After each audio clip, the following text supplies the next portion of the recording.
welcome back to another episode of Over the Shoulder. Oh, we are so happy to be back. This is going to be the short film Poor Minds edition. But before we get into it, I need you to like, subscribe. I need you to comment.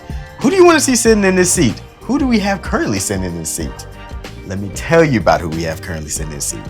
I gave her the monumental task of leading the short film Poor Minds and of being my love interest in this film that was very personal to me and my life, and she absolutely murdered it. I literally just was having a conversation with her earlier and told her that she is the most resilient person that I have in my life. Like, I don't care what you throw at this young lady, she's gonna hit it right back at you and be like, and then what? She is a Young Jeezy song, and then what? Boom, boom, clap. Boom, boom, clap. And she ain't even from Atlanta, and I gave her that. She ain't even from it, you know? So without further ado, it is the Whitney Gold. Yes. Thank you so much for the introduction. Listen, I have to go big for Whitney. Come on now. And then what? Then I'm gonna stack some more. Then what? Low-key, you from Atlanta. Low-key, I know you're not from it, but low-key, you get a pass. Listen, before I even came to Atlanta was in my heart. That's all I'm gonna say. I'm so happy you made it here. Me too. This was able to happen. Exactly. And this was one of the greatest things ever. Okay, see, she gonna try to get tears out. In podcast, so sweet. So sweet. Whitney, how are you doing today? You know what? I'm doing actually amazing. I'm doing really good. I'm rested. I feel mentally liberated, focused and in a new zone. So yeah, I'm doing pretty good. Mentally liberated. We like that. We like that. Do you want to tell what's mental liberation look like for Whitney? Mental liberation for Whitney, it looks like stepping into who she is, who I know I am, what I know I'm capable of, and actually just going into it. Not just going with the flow, but going into it, being intentional, and just fully diving in. Okay, so what you're telling me is that the world is about to be conquered by Whitney, because we already know once you put your mind and your heart to something, it's a wrap. Yeah, like at this point, it's not only what the world sees, is how I see it and feel it, taking the outside opinions away and just living in my own, mentally liberated. I love that. Mentally liberated. All right. So me and you've been rocking. We've been rocking together for a few years now. It's been a great few years. Yes. So we ain't never been on the screen together. We've had several different projects together. Yes. But I hand you over a little script, You just slide a little something. Little something like Whitney got something. Got something for you. So when I slide that over to you, what's your first impressions of it? Honestly, it was emotional. It was powerful. And I was like, oh. I actually called you after I read it. You did. And I was like, true story? True story. Based on the true story, a little life of me. Yeah. And from that moment, it even touched me even more, to be a part of such a monumental story of self, Enoch, and to be the person to be the support in that. Yeah. I felt honored. Oh, yeah. I mean, it's kind of funny because I knew when I at first had the idea of writing it, I didn't want to write it. Why? Well, because you got writing is such a cathartic, emotional roller coaster and stuff like that. And for me, writing is therapeutic. So it's like I have to actually get into I'm getting into each of my characters' minds.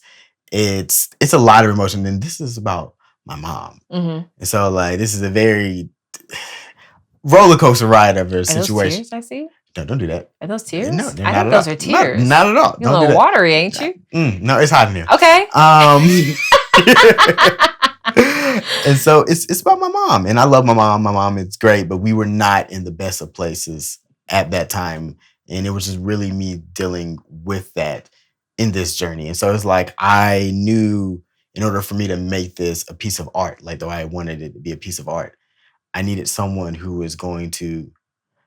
It's the resilience. It's the someone who's gonna like be there and be my rock. Someone who's gonna be able to be like, you got this, and like you Whitney, you know, like I literally saved you in my phone as Whitney Gina at this point, like you know, because you were the perfect Gina. Like I couldn't have asked for a better Gina.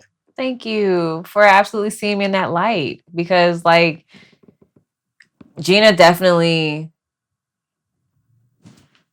honestly, shine a light on a part of me. Go into it. Right? Mm-hmm. Go Okay. into it. So like, you know, me and you, we have our conversations, and I speak about certain sides of me that don't really get to shine as much, which is more so my softer, supportive, and being there for other. I mean, I'm always there for other people, you know what I mean, to an extent, but to truly be soft Whitney. Okay. I felt like Gina was that part of me that was soft and supportive, but also stern in it all. So it was like, I felt like Gina was me. Yeah.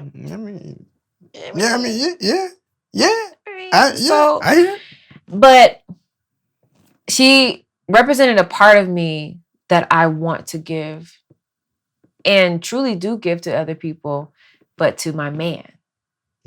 That makes sense. Mm-hmm. Yeah. I feel that. Yeah, because I feel like Black men need that support.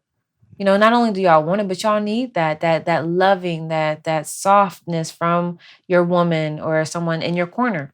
Mm-hmm. So yeah, Gina definitely represented that passion that I have for supporting my Black men and men in general. We appreciate you. We really do appreciate you. And you always know, like for me, when I write something, it's always about healing Black men, healing Black women, like healing the Black community. Like it's super big. And when I tell stories of like a main character of like, for me, it's like so many times Black men, when they're depicted and stuff like that, we don't get to be emotional. Yeah. And so for him, he wasn't that emotional about his entire past. Mm-hmm. You know, he loved his girl. He did. He loved his girl, but the past he didn't necessarily love. And it was like because of his love for his girl, he was able to come to that like connection of feeling with his past and like be able to move forward. Mm-hmm. And like that's to me, that's always like, what's the next step? Like we can talk about a problem every single day, but what's the next step? What's the solution and stuff like that? And I always say we're better together. We always have each other's back. So, you know, I really did enjoy just, and then when I was writing it and stuff like that, to see it play out on screen, like to see the dynamic of me and you, especially that last scene where it was just like, I was like, okay, the chemistry is chemistry. And we're definitely back. Okay, cool. Yeah. But I was like super excited about that scene. That was like the thing that probably was like, I was looking forward to filming the most. But what about you? What was like the part when you read the script, you were like, oh, I can't wait to film this. What was that line that was like, yeah, I'm about to eat this up? Okay, so the line for me, not even a line, but the scene was when Gina came down from the attic and she had the note. And it was the hard truth, but supportive truth that she had, the conversation she had with Ray. You know, it was more so of showing the light of his mom, showing how like he put so much faith in someone else that didn't really have faith in him. But still, Gina was able to see his mom's side and also put in her side and pour into him. Even though it kind of broke him down a little bit. You know, but you know, a little tough love. We all need that. And the truth. Truth. The roll off of the truth. But yeah, that scene there, it was emotional, but it was also like thrilling to me. Because I could truly dive into it. I don't like being mean, you know, because I didn't feel like I was being mean, but I was just feel like I was being like, so what's up? I think that's one of the things I appreciated you as Gina. It was not even like, so when you, obviously as a writer of scripts, like when you write something, it's like, it's not alive. So it's like, who breathes life into it? Yeah. And so it's like to see you breathe life into the character of Gina. So it was just like your facial expressions, just like to see like how you made the character your own. Like how, I mean, I know you're saying that a lot of Gina was you, but she wasn't all the way you. So how did you just really like take this character and just make her you? You know, and in a sense, I kind of put myself in her shoes, you know, and it was me living in that moment of being with someone who faced challenges themselves and being able to support them through it and understand that I may not understand everything, but I have the capability of trying. I have the capability of being there for them to try and learn and know, you know? Mm-hmm. And that's a key part of me in general, wanting to at least try to see it from different perspectives and not just from my own. So that was another way that I also stepped into Gina's shoes in her character. Yeah. Wow. Okay. So this one was a little bit interesting. So technically me and you met. We met at a premiere of one of my films in which I did this. I directed and I starred in it. Yeah. I don't often direct and star. Sometimes I You did do that. Yeah, I did. Yeah. Yeah. These hands. Yeah, I directed and starred in it, which is it's really hard directing and starring. It's because it's so much of just you have to put so much trust in your team. And These Hands was like the first time I ever did it, and then No, I was playing. but that was I did that in 2018. 2020? 2020. Yeah, 2020? I was playing that. I went back, didn't I? Yeah, you did. I was like, yeah. We didn't know each other. We didn't know each other. 18. Yeah, that was I premiered it April 19th of 2021. So I shot it, I think. Okay. End of 2020. And so like trusting my team and this and that, but it was just different then. But this one, it was like, all right, from 2020 to 2023 is like we didn't upgrade it. We didn't came a few places, the equipment a little different. Yeah. And so it was like really just trusting like that the Caitlins and Corsanas and Stanleys are just, I trust them obviously, but just making sure like putting that full trust that I don't see what's behind the camera right now because I'm trying to be Ray. You're in the moment. I'm in the moment. And the thing about me as a director, I always hate when someone's worried about what I'm doing behind the camera. No, I need you to be this character. So I was like, don't be that person. I bet you that was difficult for you. It was super difficult. It's always probably difficult because you know how you want things to turn out. You know what I mean? And what was your experience? How did you feel? So I think it's like, okay, because I work with Caitlin a lot. Caitlin, that's my right-hand person and stuff like that. So we that's my girl. Yeah. Shout out to you, Caitlin. And so I truly trust her. So it's just like, I call her my protege. Like I've trained her to all this kind of stuff. And I know that it's not going to be what I do. It's going to be her own spin. Because that's just what it is. You can't replicate this. Right. So it's just like trusting that she has a creativity in the eye. But the thing I've always loved most about Caitlin is her eye. So it's just like, it's going to be her eye, this thing, just let it go. Like I'm Ray. It's going to be what it's going to be. It's going to be magic. Yeah. It's going to be beautiful regardless. So allow Caitlin to put her spin on the story. This entire story didn't have to be just the Enoch story in every single dynamic. Right. So it's like relinquishing that control of the entire story. So yeah, it was that scene where you said I think it was at that moment I was like, let it go.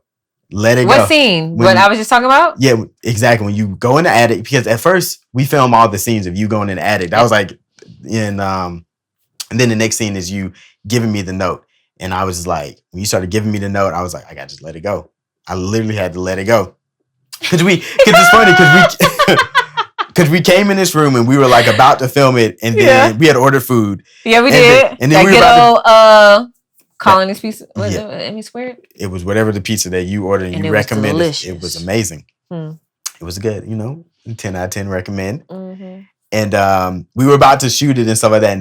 And I realized at that moment my head was too much into the cameras. And so like we could have shot like a portion of the scene. I was like, let's just go ahead and eat. Because I just realized mentally I wasn't there to be able to shoot. Relax. I had to relax. And we had to have some laughs. We had to this and that. And during the entire time of us eating, I decided to think I was eating like Ray. And I'm like, because Ray's a tech billionaire. So I put myself in like a boardroom, a meeting, all this kind of stuff. So I like put myself directly into the character's place. So then when we stepped back in, I was Ray. Yeah. I wasn't Enoch. I was Ray. Okay. So I had to go there mentally. Okay. Mm-hmm. And I mean, as some actors do, yes, you can put that on your resume. You are an actor.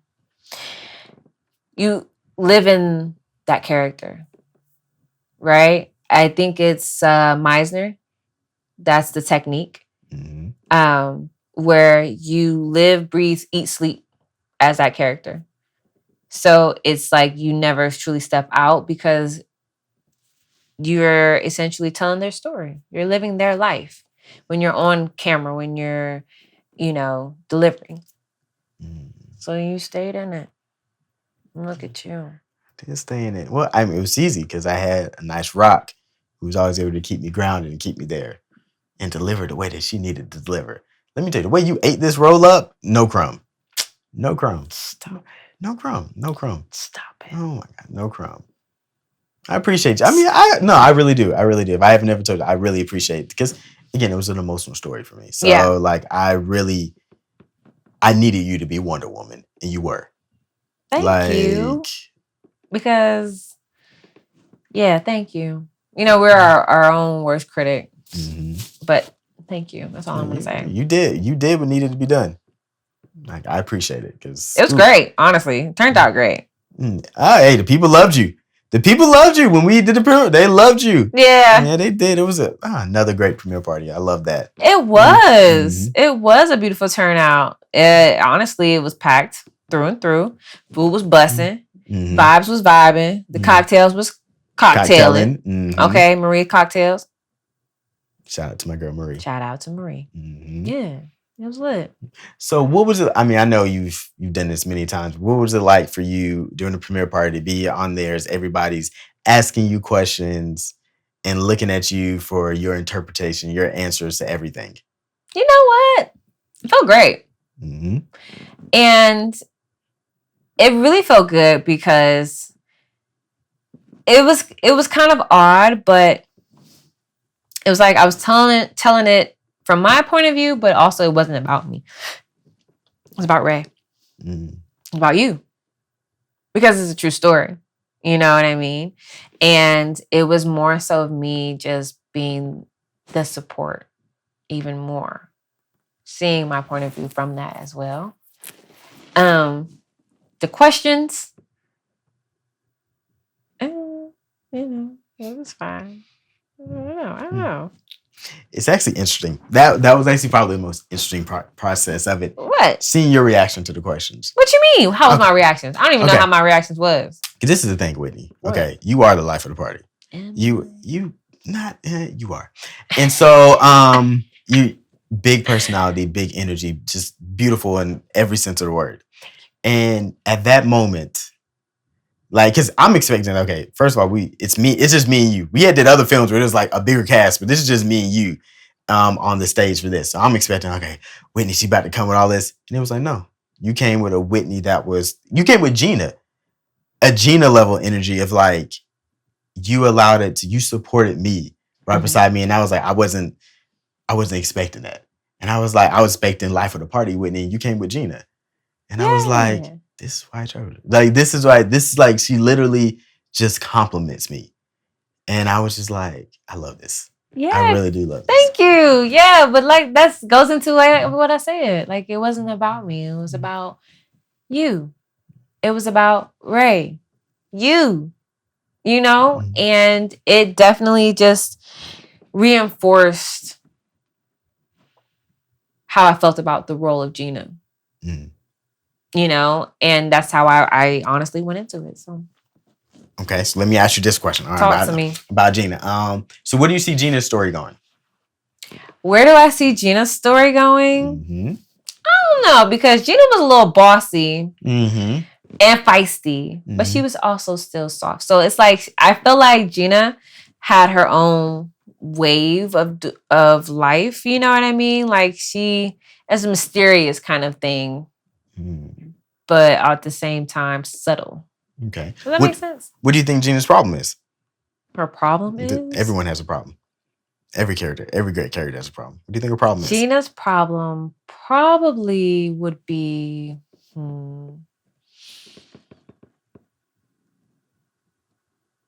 She knows everything. Okay. What makes you think she knows everything? Well, she found the letter. She went and found that. She knew how to talk to Ray of what Ray needs to do, schedules, getting him where he needs to be, you know. But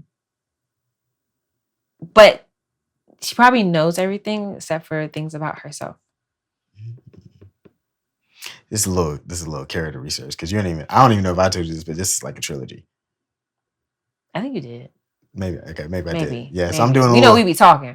We be talking. We be talking. It just be rolling. It be rolling. It's a trilogy, so it's like I'm actually developing like her character even more, and then like what are the flaws, what are the problems, like what are her wants and stuff like that. Because this one is very much so she's complementary to Ray. Like we kind of know what Ray's wants are, but we don't know what Gina's wants are. So as like the story progresses, it becomes what's Gina's wants and what are her fears and all this. They kind of like, why is she this type of way for the good and bad? So, yeah. And it's so funny. Before we were saying, like, I feel like Gina definitely resonates with me in a sense of kind of real life. Low key. Nah, medium key. Medium key, not high key?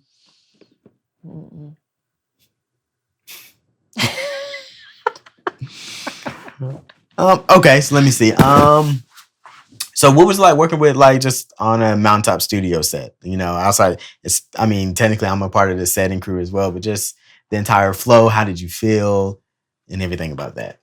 I feel like it was very efficient. Very straight to it. Good vibes. Calm. Stanley. He's what I needed on the set. I have a whole blooper reel of just you and Stanley. Acting up. It's just, y'all be cutting up. I mean, I can't help it. Y'all be cutting up. But low key though, y'all, now that I think about it, y'all are the voices of my logo and like this and that. It's like, it is what it is. Yeah. No, like I said, it was good vibes, but it was still good energy through and through, and it was very efficient and in and out kind of thing. That graveyard scene. That was so funny to me. Like, before I enter and after I enter, I always say my prayers and I always say thank you for allowing us in your space. We mean no harm. We're going to leave very soon. Thank you. Thank you very much. Do not follow me after I leave. Yes. Stay where you are. Thank you. But we got it. Yes. It turned out beautiful. It was great. It was great. Surprised I ain't sinking the grass. Whitney, you are absolutely hilarious, funny, one of a kind. There will never be another Whitney. Thank you. Never, absolutely right. Never. I know, 100%. I'll put all the money that I ever make for the rest of my life. Will there be another Whitney? I'm putting a bet. Hell no. Hell no. Hell no. Well, anything you want to tell the people? What I want to tell the people is stay tuned for many more Mountaintop Studio amazing projects, okay, featuring me and many other amazing individuals, produced, written, filmed by Enoch and the crew. Well, you heard it from greatness itself. So I thank you for watching this episode of Over the Shoulder. I thank Whitney for coming on, the Whitney Code. You probably have already seen her everywhere, but if you haven't, you should be checking in because, you're getting it like when a person's about to pop, she's like right here. She's right here. Like we can all see it. We all know it. We all feel it, but it's about to pop off. So if you tune in next month, you might be too late because the rocket's already taken off. So I'm just telling you, go ahead and catch her right now. Catch me if you can. Yeah. So like, subscribe, share. Who else do you want to see sitting on this seat? What else projects do you want to see? literally, actually, for some of these scripts, I submitted a poll and I had people say, what do you want me to, topics you want me to cover? And I'll write a script about it, because that's just how much confidence I have in my ability at this point. So yeah, just like, subscribe, comment who you want to see on this seat. We know we're going to see Whitney here many more times. So, And Will. and as I always say on this show, that's a wrap.